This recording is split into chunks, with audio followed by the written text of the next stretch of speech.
A major shift in global energy politics, with India, the United States, Venezuela, and Russia all in the frame. The United States has told India it can soon resume buying Venezuelan oil, a move aimed at sharply reducing New Delhi's reliance on Russian crude. According to Reuters, the decision comes after India pledged to cut Russian oil imports following steep U.S. tariffs imposed over those purchases. Sources say India is now on track to slash Russian crude imports by several 100,000 barrels per day in the coming months, a significant realignment of its energy strategy. Washington's pitch of Venezuelan oil comes as New Delhi and Caracas deepen diplomatic engagement. Venezuela's interim president, Delcy Rodriguez, says she agreed with Prime Minister Narendra Modi on expanding energy cooperation during a phone call just one day after Caracas opened its hydrocarbon sector to private companies. Prime Minister Modi later confirmed the talks, saying both sides agreed to take India-Venezuela relations to new heights across all areas. Venezuela, home to the world's largest proven oil reserves, has recently overhauled decades-old state controls to attract foreign investment and revive its struggling oil industry. This follows tough U.S. measures against Caracas. President Donald Trump imposed 25% tariffs in March 2025 on countries buying Venezuelan oil, including India, as Washington intensified pressure on then-President Nicolás Maduro. After U.S. forces captured Maduro on January 3rd, Washington announced plans to exert long-term control over Venezuela's oil sector. Meanwhile, India's dependence on Russian oil is steadily declining. India became a major buyer after Russia's 2022 Ukraine invasion, when Western sanctions pushed Russian crude prices lower. But rising trade costs, U.S. pressure, and operational challenges linked to sanctions are now forcing diversification. India's oil minister says the country is actively expanding supply sources as Russian imports fall. Sources say Russian oil imports could drop below 1 million barrels per day soon, from about 1.2 million in January, possibly falling to 800,000 barrels per day in March, and even lower later this year. Some estimates suggest imports could eventually sink to 500,000 to 600,000 barrels per day, a move that could help India secure a trade deal with the United States. U.S. tariffs on Indian goods reached 50% in August after Washington added an extra levy tied to Russian oil purchases. Trade data shows India's Russian oil imports hit a 2-year low in December, while OPEC's share rose to an 11-month high. Indian refiners are now turning to Middle Eastern, African, and South American suppliers. Several refiners, including Hindustan Petroleum, Mangalore Refinery, and HPCL Mittal Energy, have already stopped buying Russian crude, while others have slowed purchases. The shift also serves Washington's broader goal, cutting Russian oil revenues that help fund the war in Ukraine. Reuters sources say it remains unclear whether Venezuelan oil will reach India via trading houses or directly through Venezuela's state oil company. But the message is clear: global energy flows are being redrawn, with geopolitics driving every barrel. That ultimately will become a U.S. Treasury blocked account here in the United States.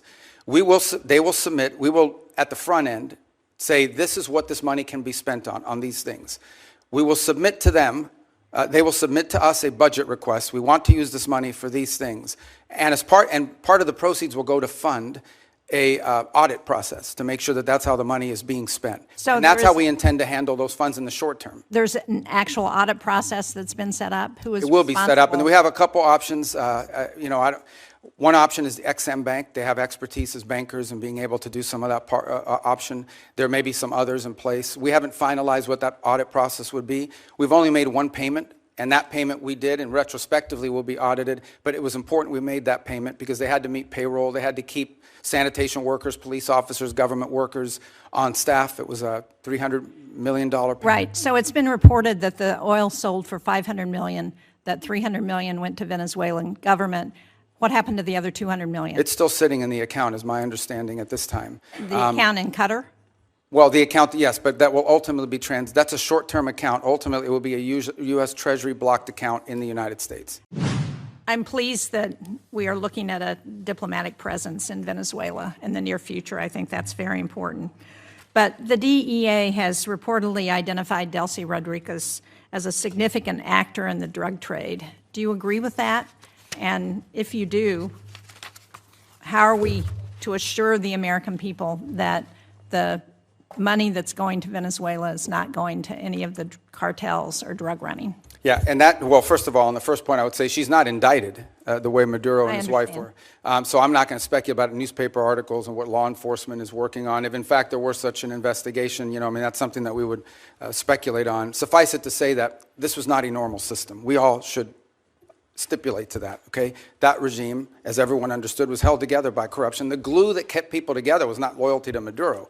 It was the fact that these 5 guys had 5 separate oil fields that were assigned to them. These people had drug routes. I understand that. So that's going to be I'm not defending the regime. In fact, I'm concerned that we haven't really changed the regime enough and that America's dollars are still going to drug runners and to significant organizations who we don't want to have benefit from the funding that we're selling now of oil and providing to the Venezuelan government. Look, I acknowledge that we are dealing with, I told you, with individuals that have been involved in things that in our system would not be acceptable, would not be acceptable to us in the long term. By no means is our policy to leave in place something permanent that's as corrupt as you've described. We are in the transition and stabilization phase. We are just acknowledging reality, and that is you have to work with the people that are in charge of the elements of government. Okay, but now, what are the reassure systems? People that money is not going continuing to go to the drug cartels? Right. So that's the process that I outlined to you. So on the sanctioned oil, the oil that requires U.S. permission to move, that oil, the proceeds of that oil, which, by the way, is being sold at market price, not at the discount Venezuela was being forced to sell, is being deposited into an account that ultimately will become a U.S. Treasury blocked account here in the United States. They will submit, we will, at the front end, say this is what this money can be spent on these things. We will submit to them. They will submit to us a budget request. We want to use this money for these things. And part of the proceeds will go to fund a audit process to make sure that that's how the money is being spent. So and that's how we intend to handle those funds in the short term. There's an actual audit process that's been set up? It will be set up, and we have a couple options. One option is the XM Bank. They have expertise as bankers and being able to do some of that option. There may be some others in place. We haven't finalized what that audit process would be. We've only made one payment, and that payment we did, and retrospectively will be audited, but it was important we made that payment because they had to meet payroll. They had to keep sanitation workers, police officers, government workers on staff. It was a $300 million payment. Right. So it's been reported that the oil sold for $500 million, that $300 million went to Venezuelan government. What happened to the other $200 million? It's still sitting in the account, is my understanding at this time. The account in Qatar? Well, the account, yes, but that will ultimately be that's a short-term account. Ultimately, it will be a U.S. Treasury blocked account in the United States. And will it also be audited? Correct. Well, the audit will be on the expenditures. At the front end, we'll tell them this is what the money can be spent on. Again, I'm not talking about all the other revenues the Venezuelan government may have. We're talking about the revenues from the sanctioned oil. At the front end, we will say this is what the allowable expenses are. And then they will agree to fund, as part of the overall cost, they will pay for and fund an audit system acceptable to us to ensure that that's how the money was spent. And can you report to this committee once that audit system is set up? Oh, absolutely, yeah. I'd like to change the topic in my short time that I have left, because when you were a member of this committee, you authored legislation to prevent President Trump from unilaterally leaving NATO, you and Senator Kaine. Do you still believe that the U.S. benefits from NATO? We do. I mean, the problem but NATO needs to be reimagined as well in terms of the obligations. And this is not new to this president. Multiple presidents have complained about it. I agree. I think this president just complains about it louder than other presidents. Well, I'm just trying to be clear, get a clear answer on where this administration stands relative to NATO, because it's been a very fuzzy message over the last year. And do you agree that we're stronger in confronting China when we do so with like-minded partners, and that China is still the #1 threat that we face in the United States? Yeah, but our like-minded partners have to have capability, and that's been part of the problem, is the erosion in European defense capabilities, because they've taken vast amount of the monies that these are rich countries. And because of the NATO umbrella, it gave them the flexibility to spend a tremendous amount of their revenues on social programs and not on defense. Now, maybe that trend line will begin to change. Well, it's already begun to change, frankly, and thanks. And I think the president deserves credit for that, for the fact that there is now a commitment for 5% of GDP to be spent on defense. But part of that strength also comes not just from having the mechanism, the military might, but it also comes from the unity with our allies. And to the extent to which that unity is undermined, like the talk about Greenland and antagonizing Denmark, then it undermines NATO's ability. And the only people who are excited about that are Vladimir Putin and President Xi. Yeah, well, I would say that I think our alliances in NATO ultimately are something that's going to work out. Our partners understand the importance of the U.S. presence in NATO. Without the U.S., there is no NATO. And we understand that in order for NATO to be stronger, our partners need to be stronger.